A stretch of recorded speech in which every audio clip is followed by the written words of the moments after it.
L'idée, c'est vraiment de s'ouvrir à toute entreprise ou structure qui n'a pas les moyens de se protéger, qui travaille pour l'aviation. Et donc, toute structure, petite PME qui fournit des pneus, des trains d'atterrissage, des systèmes de connectivité, des sièges, tout ce qui permet à l'aviation de fonctionner. L'aviation étant un des grands métiers, importants pour la France et pour ses valeurs, peut faire partie du CERT Aviation et peut partager aussi bien ses expériences à son échelle que tirer profit de ce que des grands groupes voient parce qu'ils ont, on va dire, une surface d'attaque plus importante. Et tout ça, cet échange entre petites structures et grandes structures permet de garder le niveau de protection dont on a besoin pour l'aviation. On va pouvoir aider des entreprises qui ont déjà une maturité cyber assez développée, mais on s'adresse aussi à des entités peut-être plus petites qui n'ont pas de ressources dédiées et qui justement peuvent trouver un conseil utile dans ce que le CERT va pouvoir apporter. Bienvenue dans le monde de la cyber. Je m'appelle Leslie Fornero et je travaille dans la cybersécurité. Avec ce podcast, je vous emmène à la découverte de ce monde à la fois merveilleux et terrifiant.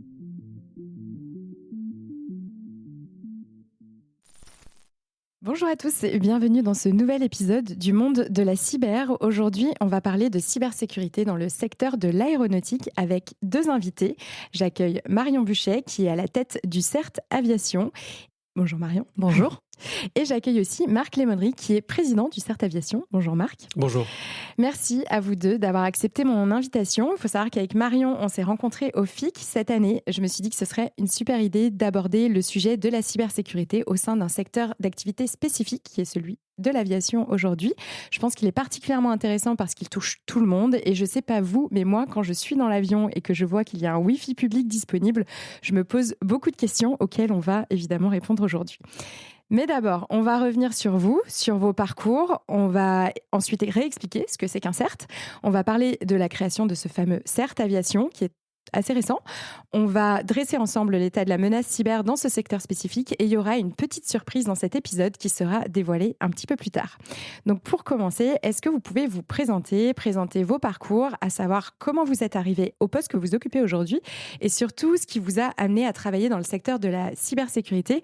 Marion, vous avez été pilote de chasse pendant 20 ans pour l'armée de l'air avant de vous lancer dans la cybersécurité. Est-ce que vous pouvez nous raconter, s'il vous plaît ? Oui, après une première carrière en tant que militaire pendant 20 ans, je savais que je pouvais partir après cette période-là. Donc, j'ai fait un executive MBA. Et j'ai travaillé sur le développement à l'international d'une entreprise qui faisait d'une entreprise française, un éditeur français de logiciels qui faisait de la cyber. Donc, suite à ce travail-là, ils m'ont proposé un poste, c'était hyper intéressant. Et au bout d'un an et demi, la direction générale de l'aviation civile cherchait quelqu'un qui connaissait très bien le milieu de l'aviation et un petit peu le milieu de la cyber pour s'occuper de monter le CERT Aviation. Donc, ils m'ont contacté et j'ai accepté assez rapidement parce que l'aventure était assez intéressante et rapprocher ces deux milieux dans lesquels j'avais évolué et qui présentent quand même pas mal de similitudes puisque le milieu militaire a pour objet quand même de défendre notre pays contre un certain nombre de menaces et que dans la cyber, pour le coup, c'est extrêmement opérationnel puisque c'est ce qu'on voit quasiment tous les jours. Et merci beaucoup pour cette présentation. On va reparler du CERT Aviation juste après la présentation de Marc. Donc vous êtes directeur de la cybersécurité d'Air France KLM. Est-ce que vous pouvez nous en dire un peu plus sur votre métier aujourd'hui et la manière dont il a évolué aussi sur les 25 dernières années, puisque c'est assez impressionnant. Ça fait en effet 25 ans que vous avez intégré les équipes de la cybersécurité d'Air France. Merci Leslie. Alors tout d'abord ici je représente le CERT Aviation France. J'ai un parcours assez classique, études scientifiques, parcours d'ingénieur. Je suis rentré chez un fleuron de l'industrie française qui est Safran, dans un centre de recherche qui faisait des centrales de navigation inertielle, des HUD pour les avions, des drones. Et puis, il y a 25 ans, je suis rentré chez Air France. Voilà, où j'ai commencé à travailler sur la prévention des détournements aériens, à la sûreté. Voilà, et ensuite j'ai fait différentes fonctions. Et puis, depuis 10 ans, je suis en charge de la cybersécurité d'Air France et de KLM. Et puis, très fier d'être président du CERT Aviation parce qu'on a vraiment, dans le CERT Aviation, une culture de conjonction des compétences. Donc, de vraiment avoir un partenariat public-privé, civil-militaire, et d'avoir finalement autour de nous un écosystème extrêmement riche, extrêmement ingénieux. Donc, Donc c'est un métier qui est absolument fascinant. Et justement, si je reviens sur ma question, qu'est-ce qui vous a attiré au début vers la cybersécurité ? Comment on arrive dans ce milieu-là il y a 25 ans ? Par la curiosité. Il y a 25 ans, c'était pas forcément un domaine qui était extrêmement développé. Il y avait beaucoup de choses qui se faisaient, mais un peu éparses. Et donc l'agence Lancy n'était pas encore structurée comme elle l'est aujourd'hui. Donc il y avait beaucoup de choses à explorer. C'est peut-être l'exploration qui m'a beaucoup intéressé. Et finalement, est-ce que vous vous attendiez à ce que ce domaine, ce secteur d'activité, la cybersécurité, devienne aussi important que ce que c'est devenu aujourd'hui ? Je pourrais pas dire. Je pense que j'ai suivi le flux des événements avec l'espoir que ça deviendrait un système, enfin un sujet important pour tous, pour le citoyen en premier, pour le collaborateur et le salarié ensuite, parce que c'est un domaine qui touche tout le monde. Hein. On a tous dans notre vie privée un environnement digital, nos photos de famille, notre compte bancaire, à notre bureau, tous nos documents sont électroniques, et donc c'est devenu effectivement un sujet qui s'est ouvert très très largement, alors qu'au début c'était plutôt effectivement un sujet d'expert. Et qui évolue à une vitesse, une rapidité extrême. Je pense qu'on ne s'ennuie pas dans ce milieu. Et tout change tout le temps. Merci à vous deux pour ces présentations très complète et très intéressante. On va revenir sur ce projet justement qui est la création du CERT Aviation que vous évoquiez déjà. On va rappeler ce que c'est qu'un CERT, donc CERT, c'est un acronyme, comme il y en a beaucoup dans tous les milieux professionnels, pas seulement dans la cyber. Donc c'est l'acronyme de Computer Emergency Response Team, autrement dit l'équipe de réponse aux incidents de sécurité qu'il faut appeler en cas de cyberattaque. Autrement dit, si je vulgarise vraiment jusqu'au bout, comme j'aime bien le faire, ce sont, je les appelle les pompiers de la cyber. Donc voilà, ce qu'on appelle quand on a un problème en cyber. Comme ça, c'est très clair, je pense, pour tout le monde. J'ai déjà enregistré un épisode sur ce sujet. C'était l'épisode 6, dans lequel je recevais Frédéric Lebastard, qui est président de l'Intercert France. C'est une organisation qui tente de réunir tous les CERT de France pour renforcer notre résilience face aux cyberattaques. Donc pour ceux qui ne connaissent pas encore cet épisode, je vous invite évidemment à l'écouter. C'était au tout début de mon aventure podcast, mais l'épisode est encore vraiment très actuel. Il faut savoir que les CERT sont en train de fleurir un peu partout en France. On entend parler des CERT régionaux qui sont en train d'être déployés, notamment avec l'arrivée des campus cyber en région. Enfin, il se passe plein de choses de ce côté-là. En plus, il y a plein d'entreprises qui créent leurs propres CERT aussi, également. Et il y a aussi des CERT qui sont dédiés à des secteurs d'activité. Donc, par exemple, il y a le CERT de l'industrie qui existe. Et puis, celui dont on parle aujourd'hui, c'est le CERT donc de l'aviation, qui existe depuis peu. Mais c'est vous qui allez nous en dire plus. On va revenir sur l'histoire de ce CERT. Alors, est-ce que vous pouvez nous dire pourquoi il a été créé et quand ? Donc, il existe un groupe de réflexion qui s'appelle le Conseil pour la cybersécurité dans le transport aérien, qui a été créé en 2018 par la ministre des Transports de l'époque et qui regroupe 14 acteurs, donc 4 acteurs étatiques et les 10 plus gros acteurs privés et organisations professionnelles du milieu de l'aéro pour réfléchir à ces questions de cybersécurité dans l'aviation. En 2021, l'État français lance le plan France Relance, dans le cadre duquel des subventions pouvaient être accordées à des entités qui souhaitaient monter des CERT. Et donc, à ce moment-là, le Conseil pour la cyber dans le transport aérien se pose la question de savoir si ça pourrait être pertinent, sachant que l'objectif à terme, c'est d'avoir une organisation qui soit financée intégralement, qui s'autofinance intégralement. Donc, on a un échelon précurseur qui commence à suivre les sessions d'incubation de l'ANSSI et qui délivre un business case qui montre que oui, ça a évidemment un intérêt et que ça peut fonctionner.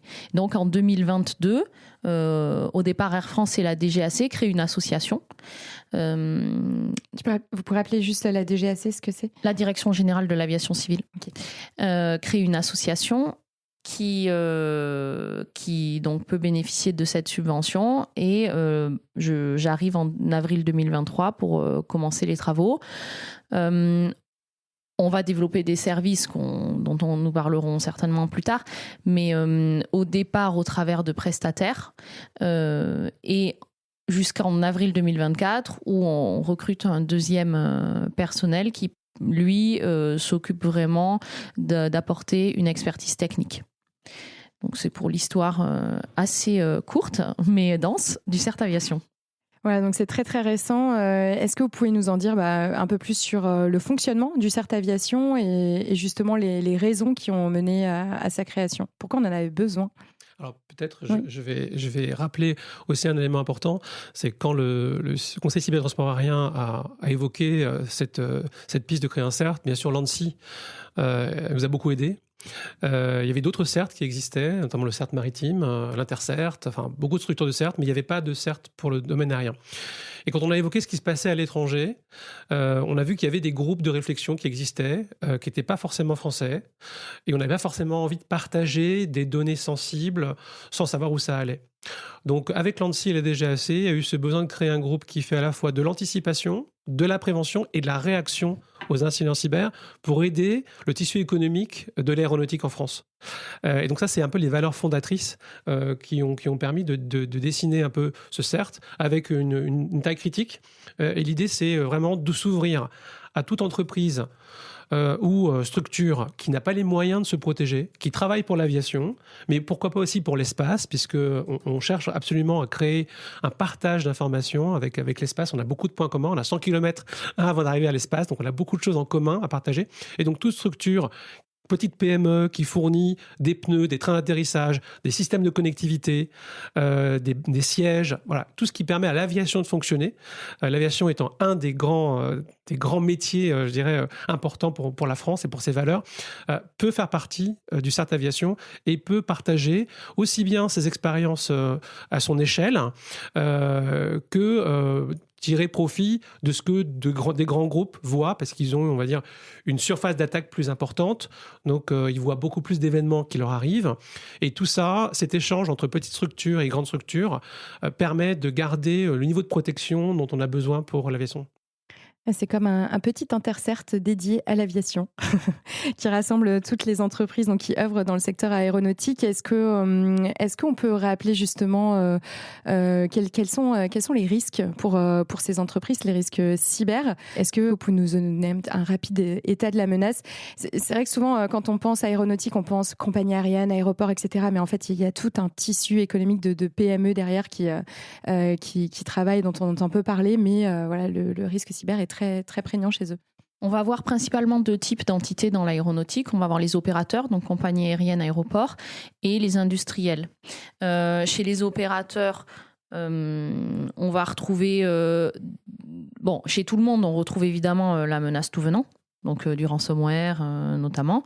Ensuite, chez les opérateurs, on va trouver pas mal de DDoS. On en a quelques... Donc du déni de service distribué ou pas d'ailleurs. On en a plusieurs exemples qui sont sortis dans la presse depuis notamment 2022 et la guerre en Ukraine et l'intensification de la confrontation hybride qu'on peut retrouver de la part d'entités qui s'attaquent aux intérêts français. Et ensuite, du côté industriel, on va retrouver une menace un peu spécifique qui va être liée au vol de propriété intellectuelle. Donc les industriels, vous avez les avionneurs, mais aussi les équipementiers, tous leurs sous-traitants. Et ensuite, on retrouve d'autres acteurs comme les écoles de pilotage, les fédérations aéronautiques, les centres d'expertise médicale. Donc, on s'adresse vraiment à toutes les organisations qui travaillent dans le secteur de l'aviation. Il y a en France à peu près 4500 entreprises dans le secteur de l'aéronautique. On en a 9 au conseil d'administration du CERT, puisque ce sont les membres fondateurs du CERT. Donc, outre les deux que j'ai cités au départ, on a aussi Dassault Aviation, le groupe ADP, Thales, la Fédération nationale de l'aviation et de ses métiers, l'Union des aéroports français, le GIFAS, donc le groupement des industriels français de l'aéronautique et du spatial, et Airbus. Et ensuite, on a 33 membres qui sont pour l'instant venus un peu sur du bouche à oreille, puisqu'on n'avait pas forcément fait une campagne de notoriété importante. Mais justement, on va pouvoir aider des entreprises qui ont déjà une maturité cyber assez développée, mais on s'adresse aussi à des entités peut-être plus petites qui n'ont pas de ressources dédiées et qui justement peuvent trouver un conseil utile dans ce que le CERT va pouvoir apporter. Et là, vous avez nommé deux types de menaces. Donc, la menace DDoS, donc les attaques par déni de service, et aussi le cyberespionnage. Donc, ces deux principales menaces qui concernent le secteur de l'aviation. Est-ce que vous pouvez expliquer pourquoi ? Alors peut-être pour donner quelques exemples, donc pour reprendre les grandes menaces. Donc il y a le vol de données, ça concerne toute entreprise, même tout citoyen, et donc c'est pas propre à l'aviation. Bien sûr, dans l'aviation, notamment pour les opérateurs, il y a beaucoup de données personnelles. Donc évidemment, il faut les protéger. Des réglementations sont là pour ça, RGPD, et notamment ce qui est propre à l'aviation, c'est ce qu'a dit Marion, c'est-à-dire rendre indisponible un système. Donc le DDoS, Denied Service Distribué.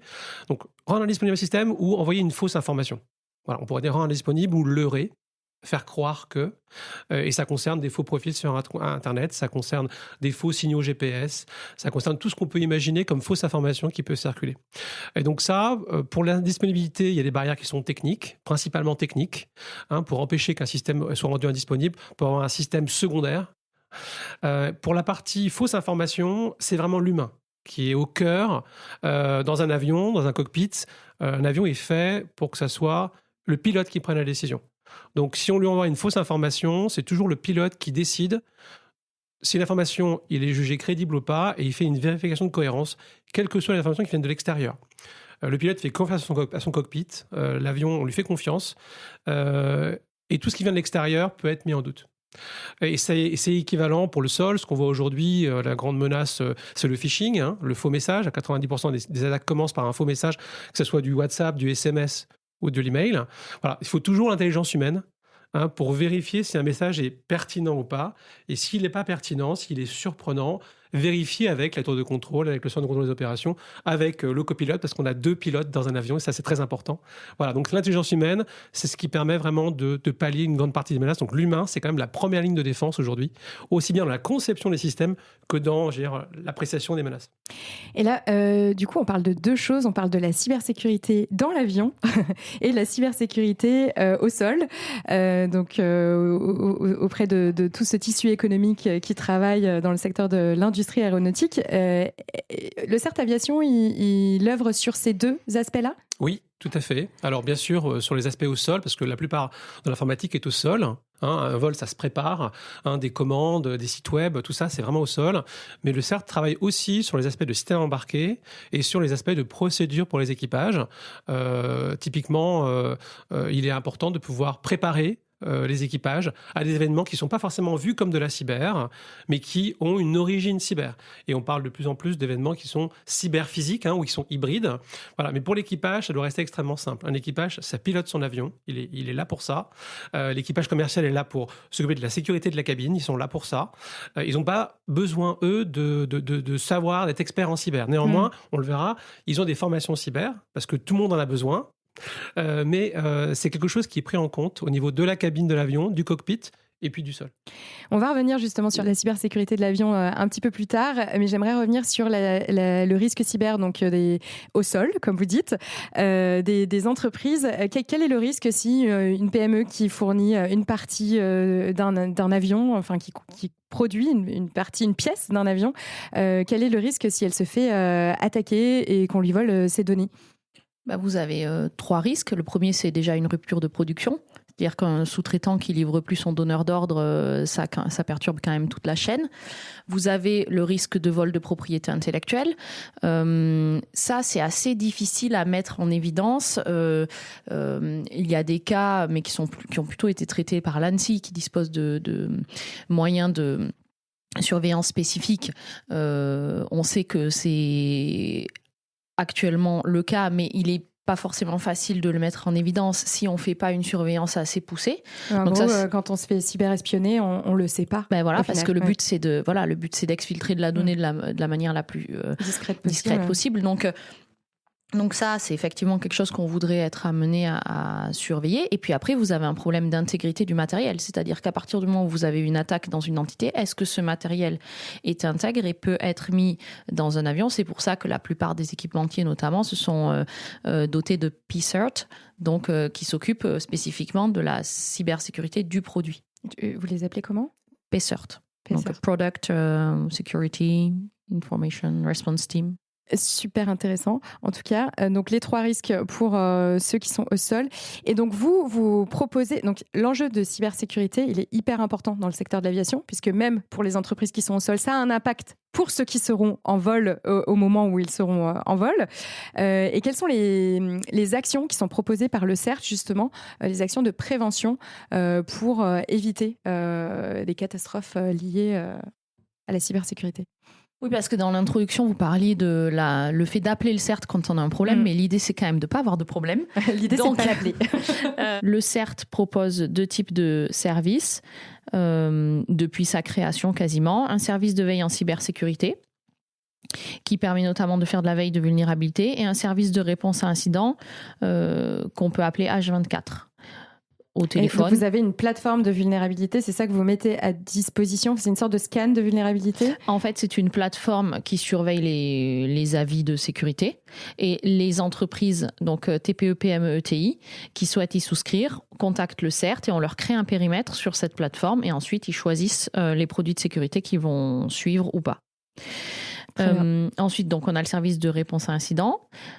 Ce qu'on a internalisé, c'est de la surveillance de l'empreinte numérique pour l'instant parce qu'on n'a pas beaucoup de membres. Donc, on peut regarder ce qui est visible depuis Internet pour des attaquants. On surveille aussi la disponibilité et l'intégrité des sites Internet de nos membres.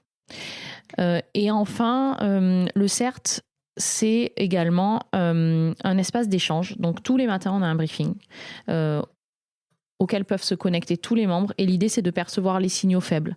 Ce qui a été observé, notamment par les entités qui ont une grosse surface exposée et qui, du coup, la surveillent de manière assidue. Et donc, on échange là-dessus.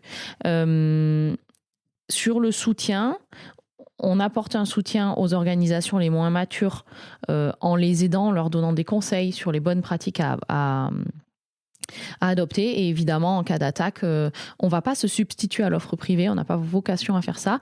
En revanche, on va pouvoir venir en accompagnement, rappeler les bonnes pratiques, vérifier que rien n'a été oublié. Et évidemment aussi, par l'entraide qu'il y a entre nos membres, on peut apporter un soutien en termes de communication aussi. C'est arrivé qu'un de nos membres qui s'était fait attaquer prenne conseil auprès d'une entité un peu plus grosse avec un service communication pour pouvoir avoir des éléments de ce point de vue-là également. Marc, vous voulez compléter? Oui, peut-être revenir et insister sur l'aspect de partage. Le CERT, l'esprit dans lequel on a créé le CERT Aviation France, c'est vraiment le partage de toutes les expériences. Donc tous les matins, par exemple, on a un call à 8h45 où avec la plupart des membres, on échange sur toutes les menaces qu'on a vues la nuit qui vient de se passer. Et on s'informe les uns les autres et on apprend des uns des autres finalement des types de menaces qu'on n'a pas encore vues, et donc ça fait de la prévention, permettre d'anticiper un événement indésirable. Si on l'a nous-mêmes vécu et bloqué, eh ben, on partage cette information de manière très large dans notre écosystème pour les membres du CERT Aviation. Donc c'est vraiment cet esprit de partage, de ne pas se cloisonner, d'ouvrir l'échange pour avoir le maximum de protection pour notre écosystème. En fait, c'est quand même quelque chose qui est extrêmement spécifique au secteur. Moi, j'ai commencé ma carrière dans l'aéro. Et dès qu'il y a un incident aérien, il y a une enquête qui peut être ouverte, mais il va y avoir déjà un partage entre acteurs pour expliquer aux autres que voilà ce qui m'est arrivé et l'idée, c'est que ça ne vous arrive pas. Et ensuite, vous allez avoir une enquête technique qui est ouverte en parallèle de l'enquête judiciaire, qui est conduite en général par le bureau enquête accident. Vous avez peut-être vu le film Boîte Noire, qui voilà, évidemment, qui explique vraiment précisément ce qu'est la mission de ce bureau et qui peut publier ses conclusions avant même la fin de l'enquête judiciaire. Et donc, dans l'aéro, il y a vraiment cette idée de « il m'arrive quelque chose, je le partage ». Et moi, c'est un peu ce qui m'a étonnée quand je suis arrivée dans le monde de la cyber. Et je trouve que déjà en 2 ans, alors est-ce que c'est parce que j'ai bifurqué vers la cyber dans l'aéro et que du coup il y avait cet état d'esprit, mais au départ, je trouvais que les gens n'échangeaient pas du tout sur ce qui leur était arrivé. Et dans l'aéro, ça marche bien, je pense, parce qu'il y a cet état d'esprit dès le départ, mais qui est aussi porté par d'autres organes. Nous sommes membres de l'Intercert et vraiment, c'est une ressource inestimable pour nous. Oui, j'allais rebondir dessus. Moi, votre discours, ça me fait penser à celui de Frédéric Lebastard quand il était venu dans le podcast et il racontait l'idée, c'est d'échanger ensemble, de mettre en commun toutes les connaissances sur la menace. On n'est plus du tout dans cet esprit de c'est public, ma cyberattaque, j'ai honte, je veux pas en parler. C'est plutôt, en fait, pour être plus fort face à la menace, il faut qu'on crée cette immunité collective dont on a besoin pour se protéger. Et c'est spécifique pour moi à la cyber. C'est l'esprit cyber, c'est l'esprit intercert, l'esprit cyber que je retrouve dans ce discours. Et qui peut adhérer au CERT Aviation si vous avez un appel à adhésion à passer, c'est maintenant. Toutes les entreprises qui travaillent pour le secteur de l'aéronautique. Oui, on recommande au final, il faut qu'il y ait de plus en plus d'adhérents justement pour qu'il y ait plus d'échanges sur la menace et pour se renforcer ensemble contre la menace. Des gros pour qu'on échange sur ce qu'on voit. Et on a des outils, là, on vient de mettre en place nos outils de partage et des petits pour qu'on les aide, nous, à se protéger, à faire face. Et aussi des organismes comme des écoles d'ingénieurs, par exemple, on en a d'excellentes en France, l'ENAC, Super-Héros, IPSA et d'autres, sont bienvenus parce qu'elles font partie de l'écosystème de l'aérien. Pour nous, c'est important d'avoir des valeurs fortes. Alors l'aérien a des valeurs fortes, l'engagement, la transparence, comme l'a dit Marion, la cohésion. Dans le CERT Aviation, on a aussi des valeurs qui nous sont propres. C'est l'authenticité. Donc avoir le courage de partager, c'est pas toujours facile de partager qu'on peut avoir été visé par une certaine menace. L'authenticité, la loyauté, donc le respect des règles, le patriotisme, la compétence. On a tous du savoir-faire, chacun dans le domaine, et donc on respecte le savoir-faire et le potentiel de chacun, quel que soit finalement l'endroit d'où il vient. La cohérence, donc avoir une communication claire, prévisible vis-à-vis de nos autorités notamment, qui ont besoin d'avoir ce type de retour. La disponibilité. Être capable de tous les matins on a un call, même quand on a des réunions, on se débrouille pour être ensemble et partager et pouvoir être joignable. Donc cette disponibilité elle est importante. Et puis l'ouverture entre le domaine civil et le domaine militaire, le domaine privé et le domaine public. Donc ça, c'est un peu les valeurs qui ont fondé le CERT Aviation France, dont on est fier. Et vous me disiez aussi, pour vous, c'est pas nécessaire d'être expert en cybersécurité pour se lancer dans la cyber, dans le secteur de l'aviation. Exactement. Notamment, il y a des pilotes qui connaissent pas la cyber, mais qui sont intéressés, qui partagent avec nous. On a plusieurs pilotes dans le CERT, dont Marion. Mais Marion a aussi une expertise cyber. Mais voilà, donc toute expertise dans le domaine de l'aérien ou de la cyber qui permet une conjonction de compétences, ce qui est vraiment important pour nous. On est sous le signe de la conjonction de compétences pour réussir, pour atteindre notre ambition que l'aérien en France soit bien protégé. Il faut cette conjonction de compétences et c'est ça nos valeurs. Est-ce qu'on peut passer aux bonnes pratiques cyber, justement, aller un petit peu dans le dur? Quelles sont les bonnes pratiques cyber qu'on peut recommander et qui s'appliquent spécifiquement au secteur de l'aviation? Est-ce qu'il y en a? Alors, je peux peut-être commencer notamment sur l'aspect leurrage ou fausse information. La première bonne pratique, c'est le bon sens. Alors, c'est vrai que ça paraît facile à dire, mais il faut toujours avoir un esprit critique, l'esprit critique qu'on a tous appris à l'école quand on a fait des cours de philosophie. Voilà, mettre en doute une information que l'on reçoit, un faux profil que l'on voit, une tentative de connexion sur LinkedIn que l'on reçoit, un faux message, un faux signal GPS. Voilà. Toute information qui nous semble surprenante et décalée, il faut la vérifier, si possible par un autre canal. Donc ça, c'est vraiment la première bonne pratique. Ça évite quand même beaucoup d'incidents. C'est difficile à appliquer quand on est parano, ça. Alors, quand on a une formation, d'où l'importance de la formation cyber, ça permet d'ouvrir les yeux à des menaces qu'on n'envisageait pas. Et donc, c'est important de mettre l'humain en fait en premier. La première ligne de défense, c'est l'humain. Et tous les systèmes techniques et les procédures viennent ensuite. Mais je dirais que la première bonne pratique, c'est vraiment le bon sens. Marion, est-ce que vous voulez enchaîner? Et d'ailleurs, c'est assez amusant. Je fais un lien sur ce que tu dis là et sur ce que vous disiez il y a quelques minutes. Il y a une étude qui est publique, qui est sur le site de la DGAC, que j'ai partagée sur mon LinkedIn aussi, si quelqu'un veut voir le lien, qui a été réalisée au simulateur avec des pilotes à qui on a injecté 5 scénarios cyber. Et ce qui est assez intéressant, c'est que les procédures qui sont applicables dans n'importe quel autre cas de panne sont également appliquées sur ces éléments-là et du coup on n'a pas de conséquences néfastes puisque par exemple on a une information étrange, on va essayer de la corréler avec d'autres informations, c'est quelque chose qu'on fait quelle que soit l'origine de la panne dans un avion. Et donc en fait quand on applique ces bonnes pratiques qui sont du bon sens, finalement, on n'a pas vraiment besoin d'avoir des connaissances cyber extrêmement poussées.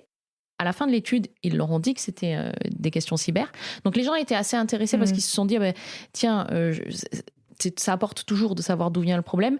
Et surtout, dans un cas identique, finalement, maintenant, je reporterai. Et donc, je dirai à mes chefs ce que j'ai observé, à la mécanique ce que j'ai observé. Et donc, ça, c'est la première chose. Après, évidemment, appliquer les consignes de l'ANSSI qui sont sur leur site. Déjà, ça, c'est ce qu'on dit à nos membres. Nous, dans certains événements qu'on a pu avoir à traiter au CERT, on voit qu'il y a déjà ce genre de choses-là qui ne sont pas appliquées. Si ça l'avait été, les conséquences auraient été beaucoup moins importantes pour les entités concernées. L'étude dont vous parlez, si vous me l'envoyez, on peut la mettre en description de l'épisode directement aussi pour que les auditeurs aient accès. Je vous enverrai ça ou le Parfait. lien. Parfait. Peut-être juste une deuxième bonne pratique, c'est le partage. Ce qu'on peut avoir dans certains domaines d'expertise, une certaine territorialité, les gens considèrent qu'ils sont un peu propriétaires de leur expertise et ils n'ont pas forcément envie d'ouvrir, de partager avec des personnes qui ne sont pas aussi expertes qu'eux. Et ce qu'on considère, nous, c'est que vraiment le partage, le croisement des perspectives, c'est ce qui permet vraiment de s'enrichir et de se protéger beaucoup mieux que si on avait un petit groupe d'experts qui prenaient des décisions tout seul. Donc, le partage en cybersécurité dans l'aérien, la transparence dont Marion parlait, c'est essentiel. Même si on n'est pas sûr que la personne en face va comprendre ce qu'on veut partager avec elle, il est important d'être ouvert. Et finalement, parfois, on est très surpris parce qu'on s'aperçoit qu'en fait, on n'avait pas du tout vu une certaine chose que quelqu'un qui a une autre formation a en tête. Et ça peut être des psychologues, ça peut être des gens des ressources humaines, ça peut être des informaticiens ou des aviateurs. Voilà, on a vraiment besoin de partager pour ne pas subir. Partager l'information pour protéger l'information. Moi, j'aime beaucoup cet état d'esprit. Comment est-ce que vous réussissez justement à infuser cette culture de la cybersécurité au sein de toute la filière et au sein de toute la chaîne de sous-traitance également ?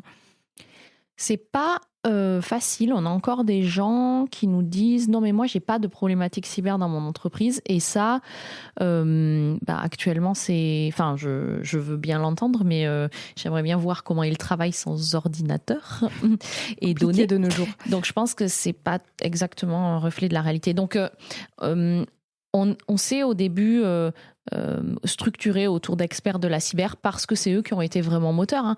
Les RSSI, DSI, des entreprises qui sont membres fondateurs, et puis des gens qui étaient déjà avertis et qui suivaient un petit peu la cyber et qui donc nous ont connus au FIC.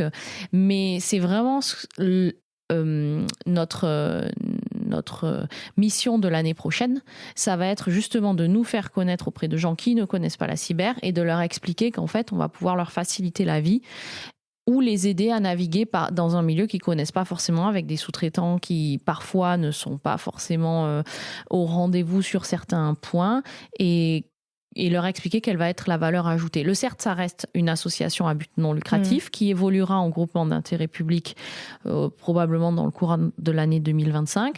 Donc, on est vraiment là pour que la valeur ajoutée du CERT aille directement à ses membres. Oui, et puis l'idée, c'est aussi que toutes ces personnes qui ne sont pas encore sensibilisées ou qui ne se rendent pas forcément compte du risque cyber sachent aussi vers qui se tourner le jour où finalement la cyberattaque survient. Le problème, c'est qu'actuellement, on est dans cette dynamique, c'est que les gens nous contactent une fois qu'ils ont été attaqués. Voilà, oui. Le premier step, c'est celui-là. Et puis après, quand l'information se propage, on commence à se protéger. Alors que nous, on voudrait qu'ils nous attaquent pour être correctement protégés, qu'ils nous appellent, pardon, pour être correctement protégés. Il y a un élément qui est important. Alors, nous, dans mon entreprise, on forme 100% des personnes à la cyber, y compris les personnels navigants. Donc, toutes les personnels de cabine et les personnels de cockpit ont une formation obligatoire à la cyber. C'est de la cyber sur l'aspect au sol. C'est leur système, leur iPad, leur équipement. Et puis, comment bien se comporter quand on a différents types de menaces qui se présentent. Donc, la sensibilisation, c'est quand même le point le plus important, d'où l'importance que dans les écoles aussi, le sujet soit abordé. Il y a un autre élément qui est important, c'est qu'il faut que ça soit simple. La cyber, c'est un petit peu trop perçu comme un sujet d'expert. Une analyse de risque, c'est perçu comme quelque chose de complexe. En fait, on fait tous des analyses de risque tous les jours. Quand on se lève le matin, quand on traverse la rue, on observe les risques. Donc en réalité, il faut absolument démocratiser, rendre plus accessible l'analyse de risque. En sécurité des vols, il y a des méthodes qui sont excellentes parce que la sécurité des vols, ça fait très très très longtemps que ça existe. Tous les personnels contribuent, on comprend bien où sont les menaces, où sont les barrières, quel est le risque qu'on veut éviter, et puis quelles sont les barrières de récupération, et puis les impacts. Et ça, c'est intéressant d'essayer de faire en sorte que cette culture de sécurité des vols qui est très présente dans l'aérien et qui est très accessible et très ouverte, très collégiale, soit aussi diffusée dans la cyber pour que quelque part, quelqu'un qui a un risque cyber soit acteur de l'analyse de risque et non pas que ce soit un expert qui lui délivre un document qu'il aura peut-être parfois du mal à ensuite à expliquer à ses collègues. Donc on cherche à que ça soit inclusif et que toute personne puisse comprendre l'analyse de risque et ça c'est vraiment indispensable. Ce que Marc dit et qui est très intéressant, c'est l'aspect. Ils ont une formation sur la cyber et notamment les aspects au sol. On va y revenir après, mais quand on étudie les événements cyber dans le cadre de la guerre en Ukraine qui ont été autoproclamés par des groupes sur le secteur spatial, on s'aperçoit qu'on ne va pas hacker un satellite parce que c'est extrêmement compliqué de hacker un satellite, alors qu'il est facile de rendre le service indisponible, enfin il est plus facile de rendre le service indisponible en s'attaquant à un service sol. Donc ça, c'est déjà la base, c'est-à-dire qu'on est tous feignants, et les attaquants aussi, et donc ils vont commencer par s'attaquer à ce qui est le plus facile d'accès, et donc à ces éléments au sol. Donc c'est pour ça que ça fait beaucoup fantasmer la cyber dans l'avion, mais il y a tout le reste qui est extrêmement important et pour lequel on voit que les gens ne sont pas encore complètement protégés. Donc quand vous dites au sol, ça veut dire que c'est plus facile d'attaquer un aéroport ou le site internet d'une compagnie aérienne que de hacker un avion, quoi. Par exemple. Oui, par exemple. Ouais. Justement, en parlant de pilote de ligne et de formation de pilote de ligne à la cybersécurité, c'est là où j'introduis la petite surprise de cet épisode. J'ai un ami qui est pilote de ligne et qui est passionné par son métier. Et tellement passionné qu'il a lancé un compte Instagram pour attirer les jeunes talents vers les métiers de pilote de ligne et aussi pour emmener le grand public dans les coulisses de son métier. Aujourd'hui, il a environ 90 000 followers et moi qui ai très peur dans l'avion, j'aime beaucoup regarder ces petites vidéos où il explique qu'il n'y a bien sûr aucun risque qu'un avion se crache quand il y a des turbulences. Moi, ça me rassure. Donc, merci Max, le pilote de ligne, c'est le nom de son compte Instagram, de faire ces petites vidéos. Je vous mets aussi le lien dans la description de cet épisode pour ceux qui veulent aller jeter un coup d'œil à ces petites vidéos de sensibilisation. Il faut savoir que je l'ai reçu ici, il y a quelques temps, dans le studio, pour enregistrer des petites séquences de questions-réponses entre lui et Vincent Nguyen, qui est le directeur de la cybersécurité de Stoic. En gros, il était intéressé par le risque cyber. Donc, lui, il n'avait peut-être pas encore eu la formation sur le risque cyber pour les pilotes de ligne, mais surtout sur le risque cyber dans un avion. Et surtout, l'idée, c'était de démystifier un peu les idées reçues qu'on peut avoir parce que l'avion, ça fait peur. C'est vraiment l'endroit où on est obligé de lâcher prise et de faire confiance à l'environnement dans lequel on se trouve et aux pilotes, justement. Et cet environnement qu'on ne comprend pas et qu'on ne maîtrise pas. Enfin, moi, on a beau m'expliquer pourquoi un avion arrive à voler, c'est très difficile à concevoir dans ma tête et je pense que c'est le cas de beaucoup de monde. Du coup, l'idée aujourd'hui, c'est de vous passer quelques petits extraits de cet enregistrement et de vous faire réagir. Donc c'est parti, on écoute Max, le pilote de ligne, et Vincent Nguyen, le Batman de la cyber, dans ce premier petit extrait. Alors, est-ce que c'est possible de hacker ou de pirater un avion de ligne en plein vol ? Heureusement que non. En fait, dans un avion, on a deux réseaux différents. On en a un qui permet de gérer vraiment le système d'aviation, la gestion de l'avion, de sa navigation. Et de l'autre côté, on a un autre réseau qui est plutôt le réseau de divertissement pour les voyageurs. Et ces deux réseaux-là sont physiquement séparés. C'est-à-dire qu'on ne peut pas réussir à attaquer, quand on est un voyageur, le côté système d'aviation, de navigation de l'avion. Alors, est-ce qu'il y en a un de vous deux qui veut réagir ? Moi, ça me fait penser au film Boîte Noire. Est-ce que c'est un scénario crédible pour vous ? Alors, je pense que les deux personnes ont raison de poser cette question et la réponse me semble tout à fait exacte. L'avion, la zone la plus la mieux protégée, c'est le cockpit, le corps système. Et le cockpit, finalement, on ne peut pas lui faire rentrer des informations de l'extérieur, à part la position. Mais c'est toujours le pilote qui prend la décision. Donc il y a toujours un humain, en fait 2 humains dans le cockpit, qui décident si une information est valide ou pas. Donc on ne peut pas perturber un avion en vol depuis le sol. C'est tout à fait exact. Et donc le scénario boîte noire, c'est de l'anticipation. Mais il prend le câble sous son siège et il arrive à accéder par construction, les avions sont construits pour être cloisonnés. Et on peut dire qu'il y a 5 zones. Il y a le monde extérieur, on va dire Internet, les fréquences. Voilà, donc le monde extérieur. Il y a les passagers qui s'échangent entre eux des messages. C'est une 2e zone. Il y a toute la zone divertissement à bord. C'est une 3e zone. Il y a la zone pour les personnels de cabine. Et puis, il y a le cockpit. Voilà. Et toutes ces zones-là sont bien identifiées et bien cloisonnées. Bon, c'est assez rassurant. On va écouter un 2e petit extrait. C'est parti. Et du coup, une personne qui se connecterait au Wi-Fi de l'avion ou le système de divertissement, qu'est-ce que concrètement elle serait capable de faire sur l'avion ? Il n'a accès qu'au réseau de divertissement, justement. Donc, c'est très cloisonné. Il ne va pas pouvoir rebondir, c'est notre terme technique, rebondir sur le réseau de navigation. Ça, c'est quand même plutôt bien protégé. Donc, il va juste pouvoir afficher ce qu'il veut sur les différents écrans qui sont côté passager, potentiellement faire passer des annonces également dans l'avion. Enfin voilà, ce genre de choses. Je pense que la pire chose qu'on pourrait faire, c'est créer un mouvement de panique dans l'avion. De faire croire qu'il y a justement une attaque terroriste quelque part dans l'avion et de générer un mouvement de foule. Alors, est-ce que les équipes sont formées justement à réagir si jamais ce genre de choses arrive ? Est-ce que c'est possible ? Alors, en fait, effectivement, la cabine, c'est comme un environnement au sol. C'est comme un Starbucks Coffee ou un Apple Store. Donc, on capte un Wi-Fi, il y a un portail. Voilà. Donc, on a les mêmes risques dans une cabine qu'au sol. C'est des risques de perturbation. Donc, effectivement, il ne faut pas se connecter sur n'importe quel Wi-Fi. Il faut se connecter sur le Wi-Fi qui est offert par la compagnie aérienne. Et il faut se méfier de messages qu'on peut recevoir sur son téléphone. Donc, on est exactement comme au sol. Il n'y a pas plus de risques que ça, qui sont plutôt des risques de perturbation. Les équipages sont formés, comme l'a dit Marion.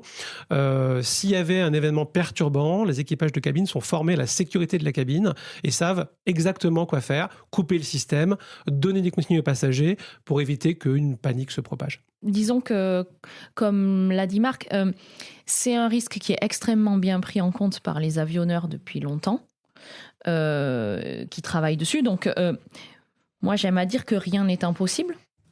Mais en revanche, c'est extrêmement improbable parce que, en termes de difficultés techniques, on est sur un niveau qui est assez important. Donc le Wi-Fi, il est très bien sécurisé dans l'avion, c'est-à-dire c'est... Alors, on fait des pen tests, des tests d'intrusion sur les Wi-Fi dans les avions qui sont sécurisés comme un Wi-Fi au sol professionnel offert à des clients. Effectivement, rien n'est impossible sur un Wi-Fi, mais ça resterait de la nature de type perturbation. Et bien justement, je crois que j'ai un petit extrait à ce sujet à vous passer. Alors, est-ce que c'est sécurisé de se connecter au Wi-Fi d'un avion ou même d'un aéroport ?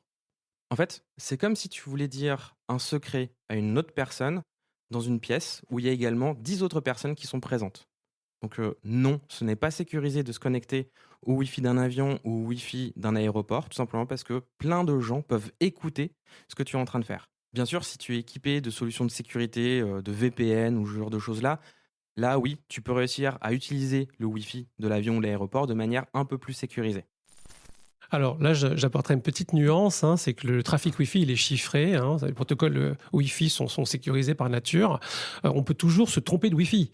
Ça, c'est possible. Donc, il faut être vigilant, il faut faire preuve de bon sens. Quand on rentre dans une compagnie aérienne, on recherche le Wi-Fi qui est offert par la compagnie aérienne. Et s'il y a 2 Wi-Fi qui portent le même nom, on demande à l'équipage pourquoi. Bon, c'est extrêmement rare, mais on peut toujours imaginer quelqu'un qui va créer un 2e Wi-Fi pour essayer de vous attirer sur son Wi-Fi pour éventuellement voler les informations. Donc là, faut être prudent.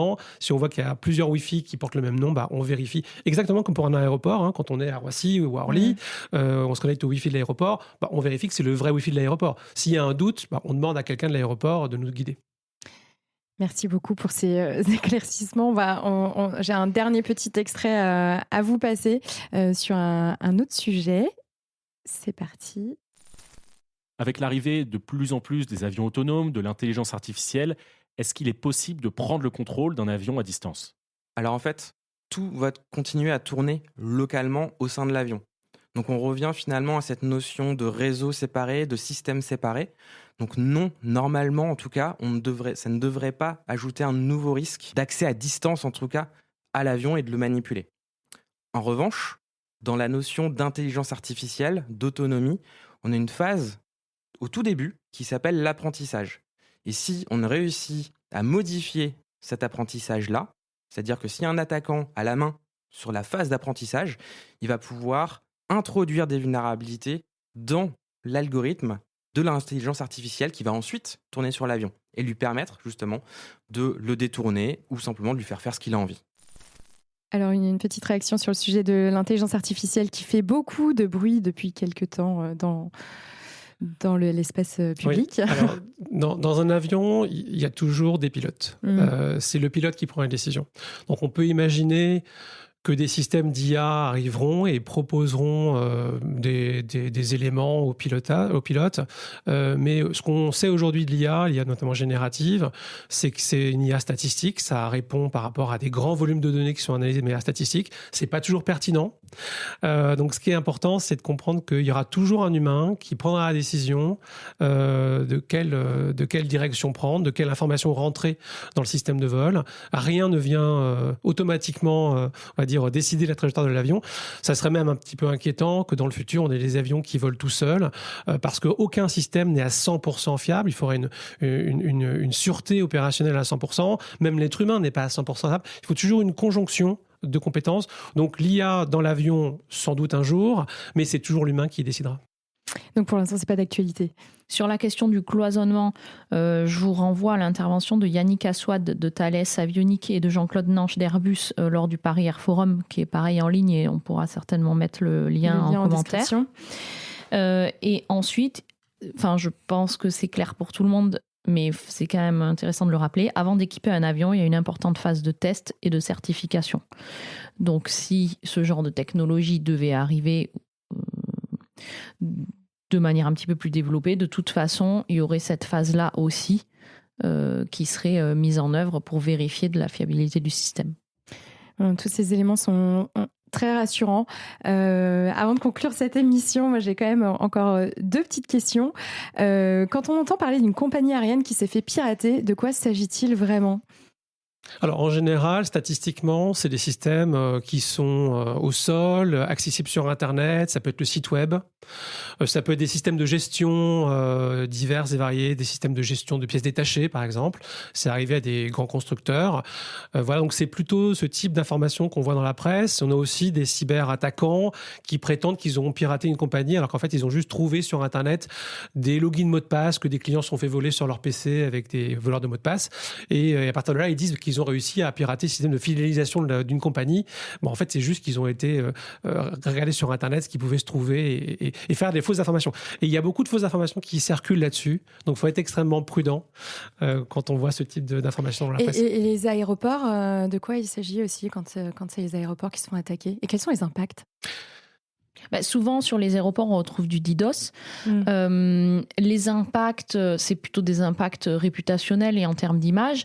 Après, vous pouvez avoir des indisponibilités sur les réservations de parking. Bon, après, c'est une question qui est assez connue parce qu'il y a eu plusieurs vagues, donc les gens se sont quand même protégés, ce qui fait que des impacts, il n'y en a pas énormément à court terme. Oui, en fait, ça ne met pas du tout à l'arrêt l'aéroport, par exemple. Ça ne fait pas des retards de vol, ça n'a rien à voir. Non, il n'y a pas d'impact sur la sécurité du vol, il n'y a pas d'impact sur l'accessibilité de l'aéroport et sur son fonctionnement, c'est plutôt les impacts sur l'image, qui est très recherché par les pirates, que les pirates sont très attirés par la visibilité, donc ils recherchent d'abord des systèmes visibles qui sont sur Internet et qui sont du coup plus perturbés. Les pirates activistes, comme on dit. Après, il y a une menace dont on n'a pas trop parlé, c'est tout ce qui est brouillage, leurrage GPS. Justement, c'était ma dernière question. On a entendu récemment parler de brouillage GPS, notamment dans le cadre du conflit russo-ukrainien. C'est arrivé en Finlande en avril dernier. Est-ce que vous pouvez expliquer aussi de quoi il s'agit et quels sont les impacts pour les vols, pour les particuliers? Dans l'aviation civile, je laisserai peut-être Marion parler pour l'aviation militaire. Dans l'aviation civile, les avions civils ne sont pas visés par ce qu'on appelle des orages GPS, des brouillages, ou maintenant, depuis 2 ans, par des leurrages. C'est, on va dire, des phénomènes qui sont militaires, dans les zones où il y a des conflits. Les pilotes ont des cartes pour éviter ces zones. Néanmoins, il est possible que des perturbations, donc brouillage, affectent les systèmes de navigation, ou des leurrages, c'est-à-dire des fausses positions qui sont envoyées plutôt pour, aujourd'hui, dans les zones de conflit, pour essayer de dévier les missiles. Voilà. Donc ça ne concerne pas l'aviation civile. Néanmoins, on a un très petit pourcentage d'avions qui détectent ces phénomènes. Ce qu'il faut voir, c'est que dans un avion, il y a 3 systèmes de navigation. Il y a le GPS, on n'utilise que le GPS américain, on n'utilise pas d'autres systèmes de positionnement satellite. Donc il y a le GPS, il y a la centrale de navigation inertielle qui est dans l'avion, et puis il y a le système de balise radio. Voilà, donc ces systèmes sont hybridés. Et donc, s'il y a un système qui dit une information, qui reçoit une information qui est surprenante, il y a une hybridation avec ce qu'on appelle les filtres de Kalman, qui créent des pondérations, qui permettent à l'équipage de vérifier qu'une information d'un système n'est peut-être pas bonne, et donc de se baser sur un deuxième système. Donc, tous ces systèmes permettent de créer une résilience de l'avion. Et donc, on n'a pas de ces phénomènes ne perturbent pas la sécurité du vol. Il y a des procédures qui sont là aussi depuis 2 ans pour renforcer la vigilance des équipages contre ces phénomènes de brouillage ou de leurrage.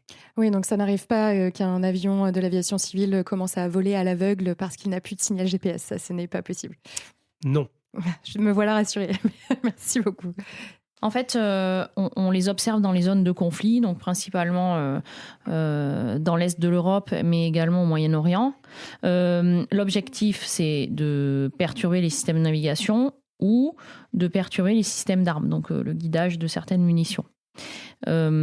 Effectivement, on observe une intensification assez forte qui est corrélée avec l'instabilité actuelle du monde. Les impacts, ils vont dépendre déjà de l'architecture de l'avion. Tous les avions ne sont pas impactés de la même manière en fonction des choix qui ont été faits dans les systèmes de navigation, parce que comme Marc l'a dit, historiquement dans l'aviation, on a des systèmes qui sont redondants. Et donc, même si vous n'avez plus de GPS, vous avez toujours une centrale à inertie qui permet d'avoir la position de l'avion. Quand vous connaissez votre point de départ, vous avez des accéléromètres qui mesurent les accélérations et vous pouvez en déduire la position de l'avion. En revanche, effectivement, on a vu dans la presse certains exemples. Donc, même si les gens sont entraînés et que les constructeurs ont donné des procédures à suivre, il faut quand même arriver à détecter le problème. Et on peut aussi avoir des effets de bord puisqu'on a d'autres systèmes qui sont liés au GPS. C'est une question qui est extrêmement suivie, notamment à la Direction générale de l'aviation civile et également dans d'autres autorités de tutelle aéronautique, dans les autorités de tutelle aéronautique d'autres pays. C'est une question qui est actuellement extrêmement suivie. Pour l'instant, on n'a pas eu de gros incidents à déplorer, mais comme l'anticipation fait partie de l'ADN de l'aviation, c'est vraiment quelque chose qui est regardé de manière à ce qu'on puisse trouver des palliatifs. Il faut savoir que le système GPS, actuellement, le signal n'est pas authentifié. Mais sur Galileo, on a le système OSNMA qui permet d'avoir une authentification du signal. Donc même si Galileo, pour l'instant, n'est pas forcément utilisé dans l'aéro, il y a des pistes de réflexion qui permettront de fiabiliser les opérations, certainement à moyen terme. Alors, peut-être aussi rappeler que Galileo, c'est des fréquences très proches du GPS. Donc, si le GPS est brouillé, Galileo est aussi brouillé en partie. Par contre, l'équipage détecte tout de suite s'il y a un brouillage ou il y a un GPS, ou il y a un leurrage GPS. Ils ont des procédures pour le voir. Et donc, ces systèmes qui sont hybridés entre les balises au sol, la centrale inertielle et le GPS permettent toujours de préserver la sécurité du vol. Et là, en Finlande, ce qui s'était passé en avril dernier, j'avais lu qu'il y a eu quand même des avions qui ont dû rester au sol à cause de ce brouillage GPS. Donc, ça perturbe quand même un petit peu le trafic aérien, non ? Alors, ça peut rendre des systèmes indisponibles parce que les systèmes sont faits parfois en fonction des récepteurs, pour quand ils reçoivent une information mauvaise, ils considèrent que le système doit être revu par la maintenance. Voilà, donc ça peut effectivement retarder le départ au sol. Voilà, mais en aucun cas, pour le moment, ça n'impacte la sécurité du vol grâce aux procédures et à la formation des pilotes qui est vraiment essentielle. Et après, vous avez des listes minimum d'équipements qui doivent être opérationnels pour le vol. Et donc, on peut dire que, par exemple, un avion ne va pas voler sans GPS, mais ça ne veut pas dire qu'une fois qu'il est en vol, il ne pourra pas se débrouiller si le GPS ne fonctionne pas. D'accord, très bien. Merci pour tous ces éléments de compréhension. C'est vrai que souvent, on lit beaucoup de choses dans la presse sur les avions qui peuvent faire un petit peu peur. Et puis, je pense que les médias jouent un petit peu avec la peur pour chercher le clic. Donc, ça marche très, très bien pour tout ce qui est aviation. Écoutez, c'est la fin de cette émission. Merci beaucoup à vous, Marion Buchet et Marc Lemonnery, d'avoir accepté de venir parler donc, de cybersécurité dans l'aéronautique sur le podcast. Merci aussi à Max, le pilote de ligne, et Vincent Nguyen pour leur participation surprise dans cet épisode. Longue vie au CERT Aviation, bon courage à vous et je vous dis à tous à très vite dans le monde de la cyber. Merci. Merci. Merci à tous d'avoir suivi cet épisode du monde de la cyber. Si vous êtes arrivés jusqu'ici, c'est que vous commencez à bien accrocher à ce podcast. Alors si vous voulez découvrir les coulisses et être au courant de toutes les actus, je vous donne rendez-vous sur notre compte Instagram, le monde de la cyber. Et n'hésitez pas aussi à vous abonner au podcast et à me laisser un petit commentaire sur Spotify ou Apple Podcast. Ça m'aide beaucoup à faire grandir le projet et ça me fait super plaisir de lire tous vos petits messages. Merci à vous et à très vite dans le monde de la cyber.